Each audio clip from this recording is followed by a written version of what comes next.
ओम शांति। छोटी सी असहमति हत्या का कारण बनती जा रही है आज के इस समय में। तो आप सबको हम एक ही बात बताएंगे कि एक साधारण समय नहीं चल रहा है। इस सृष्टि चक्र में, इस काल चक्र में घोर कलयुग का इस संक्रमण का काल चल रहा है। जिस समय मनुष्य के भीतर के सारे आखिरी तत्व बाहर दिखाई देने लगे।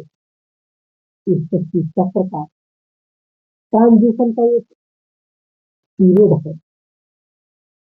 कलयुग अपनी चित्ता अति कर जा रहा है और ऐसे समय पर अपनी सुरक्षा बाहुबल तर्क से वितर्क चुने, अपनी सुरक्षा है नम्रता और सरलता में। इसलिए हम आपसे यही कहेंगे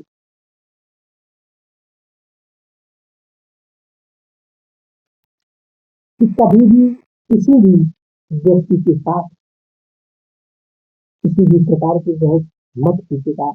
चाहे आपकी गलती हो या ना हो, उसको सॉल्व करके उस स्थान से हट जाइए, क्योंकि विशेष करके यूथ को ये बात बहुत समझनी बहुत जरूरी है। आज यूथ को नहीं, आज संसार के हर व्यक्ति के लिए, हर मनुष्य आत्मा के लिए इस बात को समझना बहुत बहुत अनिवार्य हो गया है कि समय किस ओर जा रहा है, किस मोड़ पर जा रहा है। अपने आप को, समय को देखते हुए पहचानिए और अपने जीवन को महान बनाइए, क्योंकि समय अब बहुत तीव्र गति से आगे बढ़ रहा है। ये नहीं होना चाहिए कि आपका उद्देश्य जीतना नहीं होना चाहिए, आपका सुरक्षित घर वापस लौटना चाहिए। और जिन लोगों को ये फील होता है कि हमारे अंदर क्रोध बढ़ता जा रहा है, इन सभी से हम यही अनुरोध करेंगे कि सिर्फ इसे एक आदत की तरह न देखिए कि मेरे अंदर एक क्रोध है। ये वास्तव में एक खतरे की घंटी है, क्योंकि क्रोध, कितनी 1 सेकंड का क्रोध जीवन की सारी जीवन को ही नष्ट कर सकती है।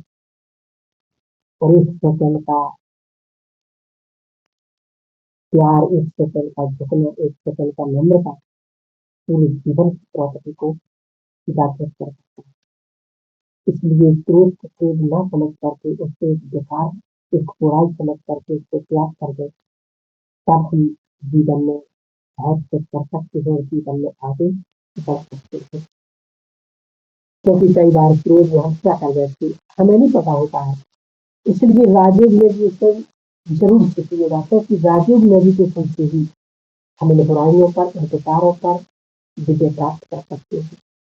एकमात्र ऐसा साधन है मेडिटेशन, जो आपके मन को शांत करेगा, पवित्र बनाएगा और शुद्ध बनाएगा। आप कहाँ पर भी रहते हैं, आप अपने नजदीक के ब्रह्म कुमारी आश्रम पर जरूर जाइएगा और मेडिटेशन सीखिएगा और अपने जीवन को सुंदर श्रेष्ठ बनाइए और मन को शांत शुद्ध बनाइएगा। क्योंकि इन्हीं चीजों से हम स्वयं को शुद्ध, पवित्र और शक्तिशाली बना सकते हैं। जब तक हम मेडिटेशन नहीं करेंगे तब तक हम आगे नहीं बढ़ सकते। क्योंकि कईयों में ये आदत हो गई है कि छोटी छोटी बातों में हम परेशान हो जाते। बात बहुत छोटी होती, लेकिन परेशानी बहुत बड़ी सोच लेते हैं। हम सोच करके हम बातें बड़ी कर लेते हैं, क्योंकि बातें बड़ी नहीं होती, हम सोच करके उन्हें बड़ी कर देते हैं। जीवन का बहुत सुंदर एक फॉर्मूला है, हम ज्यादा सोचते हैं, ये ना हो जाए, वो ना हो जाए, ये हो जाए तो क्या होगा, उसने किया तो क्या, इसने किया होगा। हमेशा अनुभव कीजिएगा कि मैं सर्वशक्तिवान परमात्मा की संतान, मैं सर्वशक्तिवान हूँ। ये मोस्ट इम्पोर्टेंट है कि मैं शांति के सागर की संतान, शांत हो, एक समान हूँ। मैं सृष्टि का पुण्य आत्मा हूँ, एक समान हूँ। मैं एक महान आत्मा हूँ, क्योंकि भगवान का बच्चा है। इसलिए उन चीज़ों को हम एक लेकिन एक्सेप्ट कर लें कि जिन चीज़ों को हम बदल नहीं सकते। जैसे हर एक के जीवन में कुछ ना कुछ ऐसी चीज़ें होती हैं, क्योंकि मनुष्य संघर्ष करता रहता है कि ये चीज़ चेंज हो, ये चीज़ चेंज हो, मेरा बॉस चेंज हो, बड़ा गुस्सा करता है, वो चेंज हो। अब वो तो चेंज होगा नहीं, हम ही घूमते रहेंगे, हम ही चेंज ना हो जाए। एक्सेप्ट कर लो और उसका निकाल और अपने आप के साथ एक्सेप्टेंस बहुत बड़ी चीज होती है। एक व्यक्ति ने एक्सेप्ट किया इस सच्ची घटना, उसको बीमारी हुई, डॉक्टर ने कहा कि उसको 6 मास का जीवन बचा है। अब उसके विचार देखो बदल गए। अरे 7 साल के जीवन का जो करना था कर लिया, बच्चे बड़े हो गए, बिजनेस कर लिया, बहुत पैसा कमा लिया। अब 6 मास जिंदगी की है ना, इनमें इन 6 मासों को एंजॉय करता है और पैसा लेकर के निकल गया तीर्थ यात्राओं पर, घूमने के लिए आनंद लिया, कोई चिंता नहीं। 6 मास में तो मरना ही है, मरेंगे तो आनंद होकर मरेंगे। मरते तो तभी है लेकिन मेरी मृत्यु संसार को देखे, इस तरह से मुझे सही छोड़ना है।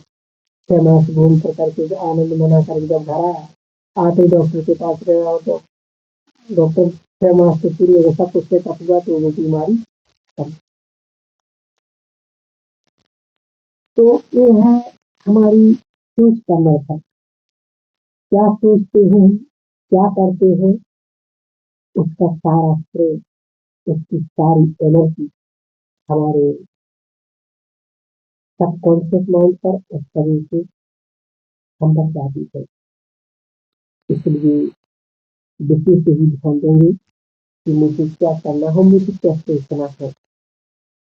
बाबा तो हमेशा कहते कि बच्चे अब समय यही करो कि मुझे पुरुषार्थ तीव्र पुरुषार्थ करना है, क्योंकि कलयुग के वातावरण का, कलयुग के विकारों का इफेक्ट हमारे ऊपर ना हो, कलयुग की गंदगी हमें छू ना पाए, कलयुग की बदबू हमारी खुशी से नष्ट हो जाए चारों ओर। तो इस सुंदर बात बाबा ने कही है, इसके लिए शाश्वत होने वाली चारों सब्जेक्ट में फुल हो, इस पर हम सभी जानते हैं। इस सबका लक्ष्य है, 4 सब्जेक्ट है ज्ञानी धारणा का, और चारों में फुल मार्क्स लेने वाली दो और सुंदर बात बाबा ने कही कि अंत में आत्म अभिमानी बनना बहुत जरूरी होगा। इसलिए बाबा ने कहा अब समय रहते सभी अपने महत्व को समझ लें। जिस दिन हम अपने महत्व को जान लेंगे, महान बन जाएंगे।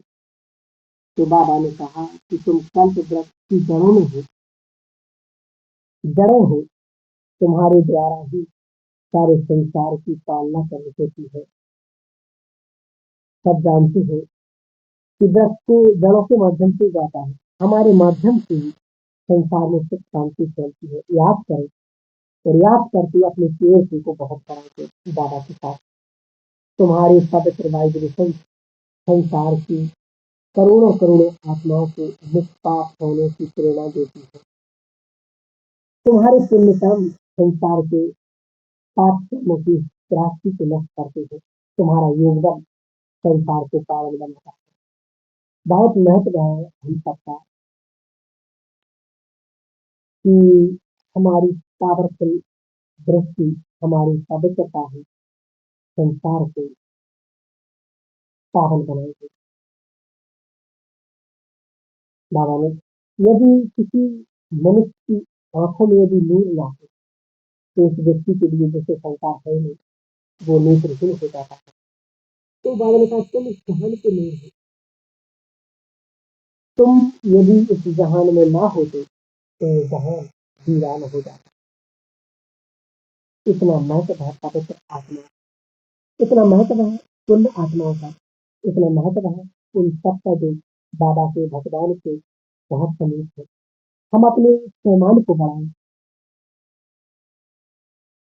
क्योंकि पैमान से हम उस श्रेष्ठ स्थिति को प्राप्त कर सकते हैं।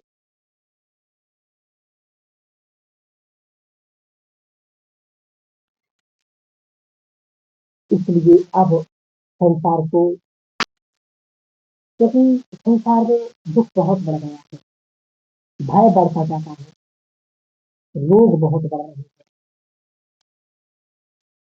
पहले सोचते थे कि मानसिक रोग होंगे, लेकिन अब हार्ट अटैक, कैंसर तूफानी बनते जा रहे हैं। इस संसार को हमारी सकाश की बहुत बहुत जरूरत है, हमारे श्रेष्ठ डायबिटीज की बहुत जरूरत है। आप सब देखते भी हैं और जानते भी हैं कि बहुत सारी आत्मा ऐसी है जो खुद कुछ नहीं कर सकती, कमजोर, असहाय, निराश, बहुत निर्मल। हमें अपनी डायबिटीज सेंस दे करके उनकी सही शक्तियों को जगाना है, उनके दुखों को भी दूर करना है, उनकी टेंशन को मिटाना है। तो उनकी समस्याएं जब समाप्त होगी, तभी हम इसको पास कर सकेंगे, क्योंकि बाबा ने कहा है कि बच्चे, तुम्हें अपने भक्तों की पुकार सुनाई नहीं, तो हम पूर्वज चल करके उन सभी आत्माओं को शताब्दी देंगे, दुआएं भी देंगे और स्वयं को भी आगे बात